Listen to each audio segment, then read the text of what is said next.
ಸುಮನ್ ಟಿವಿಗೆ ಸ್ವಾಗತ. ನಾನು ನಿಮ್ಮ ಮಹೇಶ್. ಇಂದಿನ ಸರ್ಕಾರ ಬೆಲೆ ಏರಿಕೆ ಜಾಸ್ತಿ ಮಾಡಿದೆ. ಹಾಲಿನ ಬೆಲೆ ಆಗಿರ್ಬೋದು, ವಿದ್ಯುತ್ ಬೆಲೆ ಆಗಿರ್ಬೋದು ಜಾಸ್ತಿ ಮಾಡಿದ್ದಾರೆ. ಬನ್ನಿ ಇವತ್ತು ಜನರ ಒಂದು ಅಭಿಪ್ರಾಯ ನಾವು ತಿಳಿಯೋಣ. ಬಳಕೆ ಮಾಡುವ ಹಾಲು, ಮೊಸರು, ವಿದ್ಯುತ್ತು ಪ್ರತಿಯೊಂದೂ ರೇಟ್ ರೈಸ್ ಆಗಿದೆ. ಇದಕ್ಕೇನು ಉತ್ತರ ಕೊಡ್ತೀವಿ? ಕಳೆದ 1.5 ವರ್ಷಗಳಿಂದ ಮಾನ್ಯ ಸಿದ್ದರಾಮಯ್ಯ ಸರ್ಕಾರ ಒಂದು ಅಸ್ತಿತ್ವಕ್ಕೆ ಬಂದಿದೆ. ಕಳೆದ 1.5 ವರ್ಷಗಳಿಂದ ಪಂಚ ಗ್ಯಾರಂಟಿಗಳ ಯೋಜನೆಯ ಆಧಾರದ ಮೇಲೆ ನಡೆಯುತ್ತಾ ಸುಮಾರು ಕೋಟಿಗಳ ಸಾಲ ಮಾಡಿಕೊಂಡು ಪಂಚ ಯೋಜನೆಗಳನ್ನು ಜಾರಿಗೆ ಮಾಡಲಾಗಿತ್ತು. ಆದರೆ ಕಳೆದ ತಿಂಗಳಿಂದ ಸಾರ್ವಜನಿಕರು ಹಾಗೂ ರೈತರು ದಿನನಿತ್ಯ ಬಳಸುವ ಆಹಾರ ಪದಾರ್ಥಗಳ ಮೇಲೆ ಬೆಲೆ ಏರಿಕೆ ಮಾಡಿದೆ. ಕಾರಣ ಏನಂದರೆ, ಈಗ ಉದಾಹರಣೆಯಾಗಿ ನಿನ್ನೆ ಡೀಸೆಲ್ ಬೆಲೆ 2 ರೂಪಾಯಿ ರೈಸ್ ಮಾಡಿದ್ದಾರೆ. ಹಾಲು ರೇಟ್ ಆಗಿರ್ಬೋದು, ಮೊಸರು ಆಗಿರ್ಬೋದು, ಈಗ ಬಸ್ ದರ ಏರಿಕೆ ಮಾಡಿದ್ದಾರೆ ಮತ್ತು ವಿದ್ಯುತ್ ದರ ಏರಿಕೆ ಮಾಡಿದ್ದಾರೆ. ಇವುಗಳು ಪಂಚ ಯೋಜನೆಗಳ ಮೂಲಕ ಸರ್ಕಾರಕ್ಕೆ ಬಂದಿರುವಂಥ ಸಿದ್ದರಾಮಯ್ಯ ಸರ್ಕಾರ ಕಳೆದ ತಿಂಗಳಿಂದ ಅಗತ್ಯ ವಸ್ತುಗಳ ಮೇಲೆ ಏರಿಕೆ ಮಾಡ್ತಾಯಿದೆ. ನಾವು ಮನವಿ ಮಾಡ್ತಾಯಿದ್ದೀವಿ ಸಿದ್ದರಾಮಯ್ಯ ಸರ್ಕಾರಕ್ಕೆ. 224 ಶಾಸಕರಿಗೆ ಹಾಗೂ ಮಂತ್ರಿಗಳಿಗೆ ಉನ್ನತವಾದ ಆಶಾರಾಮಿ ಜೀವನ ನಡೆಸೋಕ್ಕೆ ಡಬಲ್ ಅವ್ರಿಗೇನು ಫೆಸಿಲಿಟಿ ಸೌಲಭ್ಯಗಳಿತ್ತು ಅದು ಡಬಲ್ ಮಾಡಿದ್ದಾರೆ. ಆದರೆ ಜನಸಾಮಾನ್ಯರಿಗೆ ಯಾಕೆ ಮಾಡ್ತಾಯಿಲ್ಲ ಈ ಸರ್ಕಾರ, ಈ ಗೌರ್ಮೆಂಟು, ಈ ಸಿದ್ದರಾಮಯ್ಯ ಸರ್ಕಾರ ಅಂತ ನಾವು ಪ್ರಶ್ನೆ ಮಾಡ್ತಾಯಿದ್ದೀವಿ. ಈಗ ತಲಾದಾಯ ಹೊಟ್ಟೆಯಲ್ಲಿರುವಂಥ ಮಗುಗೆ 2 ಲಕ್ಷ ರೂಪಾಯಿ ತಲಾದಾಯ ಜಾಸ್ತಿ ಆಗ್ತಾಯಿದೆ. ಇಷ್ಟು ದಿವಸ 50,000 ಇದ್ದಿದ್ದು ಈಗ 2 ಲಕ್ಷ ರೂಪಾಯಿ ತಲಾದಾಯ ಜಾಸ್ತಿ ಆಗ್ತಾಯಿದೆ. ಅದು ಯಾರಪ್ಪನ ಸಮ್ಮು ಅಂತ ಇವರು ಸಿದ್ದರಾಮಯ್ಯ ಸರ್ಕಾರ ಖರ್ಚು ಮಾಡ್ತಾಯಿದೆ ಅಂತ ನಮ್ಮದು ಸಾರ್ವಜನಿಕರು ಪ್ರಶ್ನೆ ಆಗಿಬಿಟ್ಟಿದೆ. ಈಗ ನಮ್ಮ ಮೊನ್ನೆ ಇವರು DK ಶಿವಕುಮಾರ್ ಉಪಮುಖ್ಯಮಂತ್ರಿಗಳು ಹೇಳಿಕೆ ಕೊಟ್ಟಿದ್ದಾರೆ. ಅತ್ಯಂತ ಕಡಿಮೆ ಬೆಲೆಯಲ್ಲಿ ನಾವು ನಮ್ಮ ರಾಜ್ಯದಲ್ಲಿ ಎಲ್ಲ ದಿನನಿತ್ಯ ವಸ್ತುಗಳನ್ನು ಕಡಿಮೆ ಬೆಲೆಯಲ್ಲಿ ಮಾಡ್ತಾಯಿದ್ದೀವಿ ಅಂತ. ಆದರೆ ಎಲ್ಲಿ ಕೊಡ್ತಾಯಿದ್ರು ಸ್ವಾಮಿ ನೀವು? ಈಗ ಉದಾಹರಣೆಗೆ ಆಂಧ್ರ ಪ್ರದೇಶದಲ್ಲಿ ನಿರಂತರವಾಗಿ ರೈತರಿಗೆ ನೀರು ಉಚಿತವಾಗಿ ಕೊಡ್ತಾಯಿದ್ದಾರೆ, ಫ್ರೀ ಕರೆಂಟ್ ಕೊಡ್ತಾಯಿದ್ದಾರೆ. ನಮಗೆ 5 ಗಂಟೆಯಿಂದ 6 ಗಂಟೆ ತನಕ ಕೊಡೋಕ್ಕೆ ಯೋಗ್ಯತೆ ಇಲ್ಲದಂತೂ ಸರ್ಕಾರ ಆಗಿಬಿಟ್ಟಿದೆ. ಅದು 76 ತೆಗಿತಾ ಇದ್ದಾರೆ ಈ ಬೇಸಿಗೆ ಕಾಲದಲ್ಲೂ ಸಹ. ಈಗ ಮಕ್ಕಳಿಗೆ ಓದ್ಕೊಳ್ಳೋಕ್ಕೆ ಎಕ್ಸಾಮ್ಸ್ ಇದೆ, PUC SLC ಎಕ್ಸಾಮ್. ಆ ಟೈಮಲ್ಲಿ ಕರೆಂಟ್ ತೆಗೆದಿರೋದು ಉದಾಹರಣೆಗಳು ಉಂಟು. ಆದರೆ ಕೂಡಲೇ ಈ ಅಗತ್ಯ ವಸ್ತುಗಳು ಏನು ಬೆಲೆ ಏರಿಕೆ ಮಾಡಿದ್ರು ಕೂಡಲೇ ಇಳಿಕೆ ಮಾಡಬೇಕು, ಇಲ್ಲಾಂದರೆ ಮುಂದಿನ ದಿನಗಳನ್ನು ಉಗ್ರ ಹೋರಾಟ ಮಾಡೋದಕ್ಕೆ ನಾವು ಸಿದ್ಧರಾಗಿರ್ತೀವಿ. ಈ ಸರ್ಕಾರದಲ್ಲಿ, ಸಿದ್ದರಾಮಯ್ಯ ಸರ್ಕಾರದಲ್ಲಿ 3 ಬಜೆಟಿಂದ ಏನು ಅನುದಾನಗಳು ಬಿಡುಗಡೆ ಆಗ್ತಾ ಇಲ್ಲ. ಬರೀ ಬಿಟ್ಟಿ ಭಾಗಗಳಿಗೋಸ್ಕರನೇ ಸರ್ಕಾರ ನಡೀತಾ ಐತೆ. ಹಾಲಿನ ದರ ಜಾಸ್ತಿ ಆಯಿತು, ಎಲ್ಲ ಸರ್ಕಾರಿ ದವಸ ಧಾನ್ಯಗಳು ಎಲ್ಲ ಬೆಲೆಗಳು ಜಾಸ್ತಿ ಆಗಿ ಏನು ಸೌಕರ್ಯ ಇಲ್ಲದರೆ ಯಾವ ಕ್ಷೇತ್ರದಲ್ಲೂ ಡೆವಲಪ್ಮೆಂಟ್ ಅನ್ನೋದು ಇಲ್ಲ. ಈ ಸರ್ಕಾರ ಯಾವಾಗಲೂ ಬರೀ ಬಿಟ್ಟಿ ಭಾಗಗಳಿಗೋಸ್ಕರ ನಡೆಸ್ತಾವ್ರೆ. ಅದು ಎಂದು ಈ ಸರ್ಕಾರ ಹೋಗುತ್ತೋ ಗೊತ್ತಿಲ್ಲ. ಹೋದ್ರೆ ಎಷ್ಟು ಬೇಗ ಹೋದ್ರೆ ಅಷ್ಟು ಒಳ್ಳೆಯದಂತ ನಾವು ಹೇಳ್ತೀವಿ. ಕರ್ನಾಟಕ ರಾಜ್ಯದಲ್ಲಿ ಕರ್ನಾಟಕ ರಾಜ್ಯ ಸರ್ಕಾರ, ಕಾಂಗ್ರೆಸ್ ಸರ್ಕಾರ ಆಡಳಿತಕ್ಕೆ ಬಂದು 2 ವರ್ಷಗಳಾಗಿದೆ. ರಾಜ್ಯದಲ್ಲಿ ಅಗತ್ಯ ವಸ್ತುಗಳ ಬೆಲೆ ಗಗನಕ್ಕೆ ಹೇರ್ತಾ ಇದೆ. ಅಂಥ ಸಂದರ್ಭದಲ್ಲಿ ಕರ್ನಾಟಕ ರಾಜ್ಯ ರೈತ ಸಂಘ ಹಾಗೂ ಹಸಿರು ಸೇನೆ, ಕೋಡಿಹಳ್ಳಿ ಚಂದ್ರಶೇಖರ್ ನಾಯಕತ್ವದ ಸಂಘಟನೆಯು ನಾವು ಕಳೆದ 7 ವರ್ಷಗಳಿಂದ ಹಾಲಿನ ದರವನ್ನು 50 ರೂಪಾಯಿಗೆ 1 ಲೀಟರ್ನ ದರ ಉತ್ಪಾದನೆಯ ಆಧಾರದ ಮೇಲೆ 50 ರೂಪಾಯಿ ದರ ನಿಗದಿ ಮಾಡಬೇಕಂತ ಹೇಳ್ಬಿಟ್ಟು ನಾವು ಸಾಕಷ್ಟು ಬಾರಿ ಸರ್ಕಾರಕ್ಕೆ ಮನವಿ ಮಾಡಿದ್ವಿ. ಹಿಂದಿನ ಸರ್ಕಾರಕ್ಕೂ ಮನವಿ ಮಾಡಿದ್ವಿ, ಈಗಿನ ಸರ್ಕಾರಕ್ಕೂ ಮನವಿ ಮಾಡಿದ್ವಿ. ಆದರೆ ಕೇವಲ ನಾವು ಬೇಡಿಕೆ ಇಟ್ಟಿದ್ದು 10 ರೂಪಾಯಿ 1 ಲೀಟರ್ನ ಬೆಲೆ ಹೆಚ್ಚಳ ಮಾಡಬೇಕು, ಅದು ನೇರವಾಗಿ ರೈತರಿಗೆ ಸಿಗುವಂತ ಆಗಬೇಕು ಅಂತ ಹೇಳ್ಬಿಟ್ಟು ರಾಜ್ಯ ಸರ್ಕಾರಕ್ಕೆ ಮನವಿ ಮಾಡಿದ್ವಿ. ಆದರೆ ಮಾನ್ಯ ಮುಖ್ಯಮಂತ್ರಿಗಳು ಈಗಿನ ಸಂದರ್ಭದಲ್ಲಿ ಕೇವಲ 4 ರೂಪಾಯಿಗಳನ್ನು ದರವನ್ನು ಹೆಚ್ಚಿಗೆ ಮಾಡಿರ್ತಕ್ಕಂಥದ್ದು ನಮಗೆ ಇದು ನೋವಿನ ಸಂಗತಿಯಾಗಿದೆ. ಕಾರಣ ಇಷ್ಟೇ, ಅಗತ್ಯ ವಸ್ತುಗಳು ಏನು ಸೀಮೆ ಹಸುಗಳಿಗೆ ಅಗತ್ಯ ವಸ್ತುಗಳ ಖರೀದಿ ಮಾಡಬೇಕಾದ ಸಂದರ್ಭದಲ್ಲಿ ಅವು ಬೂಸ, ಚಕ್ಕೆ, ಇತರೆ ಇತ್ಯಾದಿ ಎಲ್ಲ ವಸ್ತುಗಳು ದರಗಳ ಗಗನಕ್ಕೆ ಏರ್ಪಟ್ಟಿದ್ದಾವೆ. ಆದರೂ ಸಹ ಈಗ ನಾವು 50 ರೂಪಾಯಿ ರೇಟ್ ಕೊಟ್ಟರೂ ಸಹ ನಮಗೆ ರೈತರಿಗೆ ಉಳಿತಾಯ ಆಗೋದಿಲ್ಲ. ಅದನ್ನು ಸ್ಪಷ್ಟವಾಗಿ ಸರ್ಕಾರಕ್ಕೆ ಹೇಳೋಕ್ಕೆ ನಾನು ಇಷ್ಟಪಡ್ತಾ ಇದ್ದೀನಿ. ಸಂದರ್ಭದಲ್ಲಿ ನಮ್ಮ ಬೇಡಿಕೆ ಸ್ವಾಮಿನಾಥನ್ ವರದಿಯ ಆಧಾರದ ಮೇಲೆ ರೈತರಿಗೆ ಆ ಆಧಾರದ ಮೇಲೆ ದರವನ್ನು ನಿಗದಿ ಮಾಡಬೇಕಂತ ಹೇಳ್ಬಿಟ್ಟು ನಾವು ಈಗಾಗಲೇ ಸರ್ಕಾರವನ್ನು ಆಗ್ರಹಿಸಿದ್ವಿ. ನಮ್ಮ ಹೋರಾಟ ಮತ್ತೆ ಮುಂದುವರಿಸ್ತೀವಿ ಅಂತ ಹೇಳ್ಬಿಟ್ಟು ರಾಜ್ಯ ಸರ್ಕಾರಕ್ಕೆ ಎಚ್ಚರಿಕೆಯನ್ನು ಕೊಡ್ತಾ ಇದ್ವಿ. ಈಗಾಗಲೇ BJP ಸರ್ಕಾರ ದರ ಏರಿಕೆ ವಿರುದ್ಧ, ಹಾಲಿನ ದರ ಏರಿಕೆ ವಿರುದ್ಧ ಸಹ ಇವತ್ತು ಚಳವಳಿ ಮಾಡ್ತಾ ಇದೆ. ನಿನ್ನೆಯಿಂದ ನಾವು BJP ಸ್ನೇಹಿತರಿಗೆ ಹೇಳಲಿಕ್ಕೆ ಇಷ್ಟಪಡ್ತಾ ಇದ್ದೀವಿ. ಸಂದರ್ಭದಲ್ಲಿ ಇದು ರೈತರಿಗೆ ಹೆಚ್ಚಳ ಮಾಡತಕ್ಕಂಥದ್ದು. ನೀವು ಗ್ರಾಹಕರನ್ನೇ ದೃಷ್ಟಿಯಲ್ಲಿ ಇಟ್ಕೊಳ್ಳೋದಲ್ಲ, ಗ್ರಾಹಕರ ದೃಷ್ಟಿಯಲ್ಲಿ ಇಟ್ಕೋಬೇಕು. ಆದರೆ ರೈತರಿಗೆ ಸಂಕಷ್ಟದಲ್ಲಿರ್ತಕ್ಕಂಥ ಸಂದರ್ಭದಲ್ಲಿ ದಿನಕ್ಕೆ 1 ಕೋಟಿ ಲೀಟರ್ ಹಾಲು ಉತ್ಪಾದನೆಯನ್ನು ಕೊಟ್ಟು ಇವತ್ತು ರಾಜ್ಯಕ್ಕೆ ಕೊಡ್ತಾ ಇರ್ತಕ್ಕಂಥ ರೈತರಿಗೆ ಸಾಕಷ್ಟು ನಷ್ಟದಲ್ಲಿ ಇವತ್ತು ರೈತರು ಹಾಲನ್ನು ಸರಬರಾಜು ಮಾಡ್ತಾ ಇದ್ದಾರೆ. ಅದರಲ್ಲಿ ಬಹುತೇಕ ಮಹಿಳೆಯರು ಆ ಹಾಲಿನ ಉತ್ಪಾದನೆಯಲ್ಲಿ ತೊಡಗಿಸ್ಕೊಂಡಿದ್ದಾರೆ. ಅವರ ಜೀವನಗಳು ಮತ್ತು ಅವರಿಗೆ ಸಾಕಷ್ಟು ಸಂಕಷ್ಟದಲ್ಲಿ ಈಡಾಗಿದ್ದಾರೆ. ಆ ಕಾರಣಕ್ಕಾಗಿ ನಾವು 1 ಲೀಟರ್ನ ಬೆಲೆ 50 ರೂಪಾಯಿ ಮಾಡಲೇಬೇಕು ಅಂತ ಹೇಳ್ಬಿಟ್ಟು ನಾವು ಸರ್ಕಾರಕ್ಕೆ ಆಗ್ರಹಿಸ್ತಾ ಇದ್ವಿ. ಅದೇ ಅಲ್ಲದೆ ರಾಜ್ಯ ಸರ್ಕಾರ ಕಳೆದ 2 ವರ್ಷಗಳಿಂದ ಈ ಗ್ಯಾರಂಟಿ ಯೋಜನೆಗಳ ನೆಪದಲ್ಲಿ ತಾವು ಎಲ್ಲ ಅಗತ್ಯ ವಸ್ತುಗಳ ಬೆಲೆಯನ್ನು ಏರಿಕೆ ಮಾಡಿದ್ದೀರಿ. ಇದು ರಾಜ್ಯ ಜನತೆಗೆ ಮಾಡಿರ್ತಕ್ಕಂಥ ದೊಡ್ಡ ಮಟ್ಟದ ದ್ರೋಹ ಅಂತ ಹೇಳಕ್ಕೆ ಇಷ್ಟಪಡ್ತಾ ಇದ್ದೀನಿ.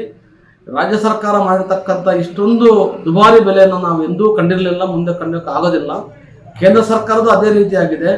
ಜನಸಾಮಾನ್ಯರ ಜೀವನಗಳಂತೂ ಭಾರಿ ದುಸ್ತರಕ್ಕೆ ಹೋಗ್ತಾ ಇದೆ. ದಿನೇ ದಿನೇ ಜನರ ಆದಾಯನ ಹೆಚ್ಚಳ ಮಾಡ್ತಕ್ಕಂಥ ಒಂದೇ ಒಂದು ಯೋಜನೆ ಕೇಂದ್ರ ಸರ್ಕಾರದಾಗಲಿ ರಾಜ್ಯ ಸರ್ಕಾರದಾಗಲಿ ಇರೋದಿಲ್ಲ. ಇವರ ದುಂದು ವೆಚ್ಚಗಳಿಗೆ ಶಾಸಕರ ವೇತನವನ್ನು ಹೆಚ್ಚಳ ಮಾಡ್ಕೊಳ್ಳೋದಕ್ಕೆ ಯಾವುದೇ ಅಡ್ಡಿ ಆತಂಕ ಇಲ್ಲ. ಸಂಸದರ ವೇತನವನ್ನು ಹೆಚ್ಚಳ ಮಾಡ್ಕೊಳ್ಳೋದಕ್ಕೆ ಯಾವುದೇ ಅಡ್ಡಿ ಆತಂಕ ಇರೋದಿಲ್ಲ. ರೈತರ ಆದಾಯ ಹೆಚ್ಚಿಗೆ ಆಗಿದೆಯೇ ಇಲ್ಲವೇ ಅಂತ ಪರಿಷ್ಕರಣೆ ಮಾಡ್ತಕ್ಕಂಥ ಸರ್ಕಾರಗಳು ಇಲ್ಲ.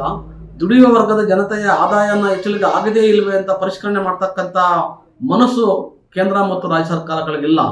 ಕೇವಲ ಇವರು ಆದಾಯಗಳನ್ನು ಹೆಚ್ಚಳ ಮಾಡ್ಕೊಳ್ಳೋದಕ್ಕೆ ಜನಸಾಮಾನ್ಯರ ಜೀವನಗಳ ಮೇಲೆ ಚೆಲ್ಲಾಟ ಆಡ್ತಾ ಇದ್ದಾರೆ.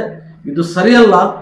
ಈ ಎರಡೂ ಸರ್ಕಾರಗಳು ಜನಪರ ಸರ್ಕಾರಗಳಲ್ಲ. ಇವು ಒಂದು ಪರ್ಯಾಯ ಸರ್ಕಾರಗಳು ಈ ದೇಶದಲ್ಲಿ ಮತ್ತು ರಾಜ್ಯದಲ್ಲಿ ಬರಬೇಕು ಅಂತ ಹೇಳ್ಬಿಟ್ಟು ಜನಸಾಮಾನ್ಯರಲ್ಲಿ ನಾವು ವಿನಂತಿ ಮಾಡ್ತಾ ಇದ್ದೀವಿ. ಮತ್ತು ರಾಜ್ಯ ಸರ್ಕಾರಕ್ಕೆ ಮತ್ತೊಮ್ಮೆ ಎಚ್ಚರಿಕೆ ಕೊಡ್ತಾ ಇದ್ವಿ. ನಾವು ಏನು KMF ಮುಂದೆ ಧರಣಿ ಮಾಡಿದ್ವಿ, ಆಗ ನಿಮ್ಮ KMF ಆಡಳಿತ ಮಂಡಳಿಯವರು ಕೊಟ್ಟಿರ್ತಕ್ಕಂಥ ಭರವಸೆಯನ್ನು ಈಡೇರಿಸಬೇಕು ರಾಜ್ಯ ಸರ್ಕಾರ.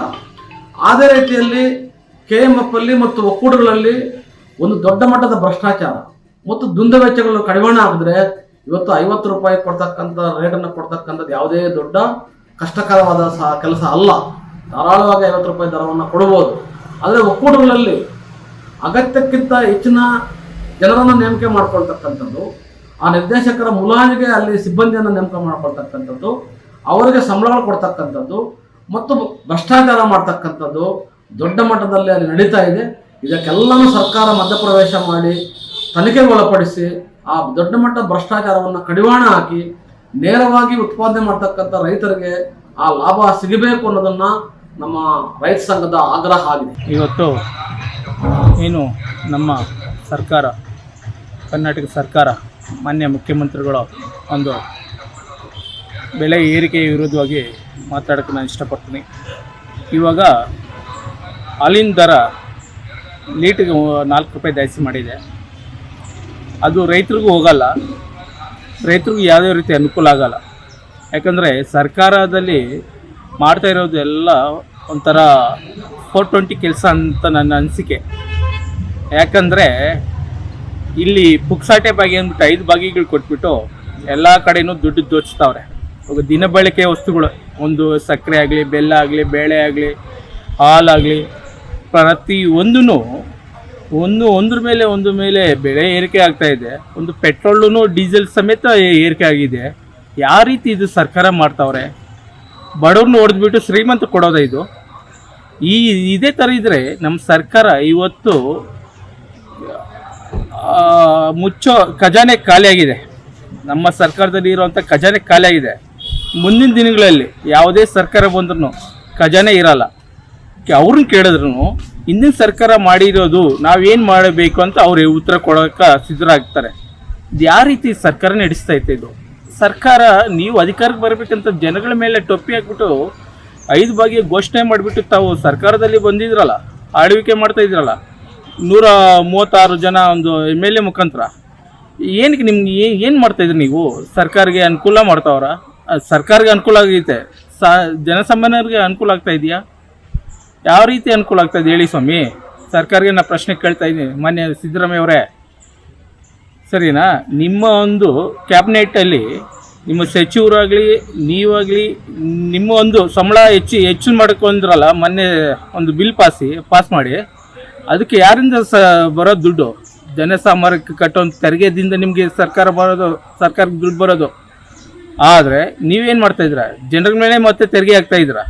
ಒಂದು GST ಜಾಸ್ತಿ, ಇವತ್ತು ಟೋಲು 5% ಜಾಸ್ತಿ ಆಗಿದೆ. ದಿನನಿತ್ಯ ಲಕ್ಷಾಂತರ ಗಾಡಿಗಳು ಓಡಾಡ್ತಾರೆ ನಮ್ಮ ದೇವನಹಳ್ಳಿ ಟೋಲ್ ಮುಖಾಂತರ, ಆಂಧ್ರ ಇನ್ನೊಂದು ಕಡೆ ಮತ್ತೊಂದು ಕಡೆ ಎಲ್ಲ ಬಂದು. ಏನು ಮಾಡ್ತಾಯಿದ್ರಿ ನೀವು? ಜನರಿಗೆ ಹೊರೆಯಾಗಕ್ಕೆ ನೀವು ಸರ್ಕಾರ ಬಂದಿದ್ದೀರಾ? ಜನರನ್ನ ಹಾಳು ಮಾಡೋಕ್ಕೆ ನೀವು ಸರ್ಕಾರ ಮಾಡ್ತಾಯಿದ್ದೀರಾ? ನನ್ನ ತಿಳಿದ ಮಟ್ಟಿಗೆ ಇವತ್ತು ಮಹಾತ್ಮ ಗಾಂಧಿ ಆಗಲಿ, ಗಾಂಧೀಜಿಯವರಾಗಲಿ, ಬೇರೆ ಅಂಬೇಡ್ಕರ್ ಬಂದರೂ ಇವತ್ತು ಈ ಚುನಾವಣೆ ನಿಂತಂದರೆ ದುಡ್ಡು ಇಲ್ಲದೆ ಗೆಲ್ಲಕ್ಕಾಗಲ್ಲ. ಆ ಪರಿಸ್ಥಿತಿ ತಂದಿಕ್ಕಿದ್ರಿ ನೀವು. ನಿಮ್ಮ ಒಂದು ಆಳ್ವಿಕೆ ನೋಡ್ತಾ ಇದ್ದರೆ ಹಿಂದಿನ ಕಾಲದಲ್ಲಿ ಬ್ರಿಟಿಷ್ ಆಳ್ವಿಕೆನೇ ಉತ್ತಮ ಅಂತ ಅನಿಸ್ತದೆ. ಭೂಮಿಗೆ ತೆರಿಗೆ ಕಟ್ಟಿಸ್ಕೊಂಡು ಅವರು ಏನು ಬೇಕೋ ಜನರ ಅನುಕೂಲ ಮಾಡ್ತಾಯಿದ್ರು. ನೀವೇನು ಮಾಡ್ತಾಯಿದ್ದೀರಾ? ಜನಗಳ ಹತ್ರ ಎಲ್ಲ ರೀತಿ ನೀವು ತೆರಿಗೆ ಕಟ್ಸ್ಕೊತಾ ಇದ್ದೀರಾ. ಪ್ರತಿಯೊಂದು ನೀವು ಜನರಿಗೆ ಅನಾನುಕೂಲ ಮಾಡ್ತಾಯಿದ್ದೀರಾ. ಇವತ್ತು ಹಿಂದಿನ ಒಂದು ಸರ್ಕಾರದಲ್ಲಿ 15 ರೂಪಾಯಿ ಒಂದು ಪಾಣಿ ಇತ್ತು, ಇವತ್ತು 100 ರೂಪಾಯಿ ಆಗಿದೆ. 30 ರೂಪಾಯಿ ಇರೋ ಬಾಂಡ್ ಪೇಪರ್ ಇವತ್ತು 120 ರೂಪಾಯಿ ಆಗಿದೆ. ಏನಕ್ಕೆ ರೀ ನಿಮ್ಮ ಸರ್ಕಾರ? ಕಿತ್ತು ಬಿಸಾಕ್ರಿ, ಹೋಗ್ರಿ, ಜನರ ಮಧ್ಯೆ ಹೋಗ್ರಿ. ನಿಮ್ಮನ್ನ ಯಾವ ಥರ ಬುದ್ಧಿ ಕಳಿಸ್ಬೇಕು ಜನರೇ ಕಳಿಸ್ತಾರೆ. ನಿಮ್ಮಂಥ ಅಯೋಗ್ಯ ಸರ್ಕಾರ ಇರೋಕ್ಕಿಂತ ಮೊದಲು ನೀವು ನಮ್ಮ ರಾಜ್ಯ ಬಿಟ್ಟು ತೊಳಗೋದು ಉತ್ತಮ. ಇವತ್ತು ಇಲ್ಲಿ ಬೆಳೆ ಏರಿಕೆ ಮಾಡ್ತಾಯಿದ್ದೀರಾ, ಮತ್ತು ಡೆಲ್ಲಿ ಹೈಕಮಾಂಡಲ್ಲಿ ಕೂತಿದ್ದೀರಾ ನಿಮ್ಮೊಂದು ಕುರ್ಚಿಗಳು ಉಳಿಸ್ಕೊಳಕ್ಕೆ. ಒಬ್ಬರು DK ಅವರು KPCC ಅಧ್ಯಕ್ಷರು ಕುರ್ಚಿ ಬೇಕಂತಾರೆ, ನಿಮಗೆ CM ಕುರ್ಚಿ ಬೇಕಂತ ನೀವು ಹೋಗ್ತಾ ಇದ್ದೀರಾ. ಏನು ರೀ ಸರ್ಕಾರ ರೀ? ಸರ್ಕಾರ ಅಲ್ಲ ಇದು, ಕಿಚ್ಚಾಟ. ಒಂದು ಮುನ್ಸಿಪಾಲಿಕ್ಕಿಂತ ಅಧ್ವಾನ ಆಗ್ಬಿಟ್ಟೈತೆ. ಮುನ್ಸಿಪಾಲಿಕ್ಕಿಂತ ಅಧ್ವಾನ ಇದ್ದಾಗ ರಾಜ್ಯ ಸರ್ಕಾರ. ಅರ್ಥ ಮಾಡ್ಕೊಳ್ಳಿ ಸಿದ್ದರಾಮಯ್ಯ ಅವರೇ, ನಿಮ್ಮಂಥ ಗುರಿ ಇರೋವರೆಗೂ ನಮ್ಮ ರಾಜ್ಯ ಉದ್ಧಾರ ಆಗುತ್ತೆ. ಇದು ಇವತ್ತಿನ ಸುದ್ದಿ. ಮುಂದಿನ ಸುದ್ದಿಯಲ್ಲಿ ಭೇಟಿಯಾಗೋಣ. ಸುಮನ್ TV, ಮಹೇಶ್ ಗುಡಿಬಂಡೆ.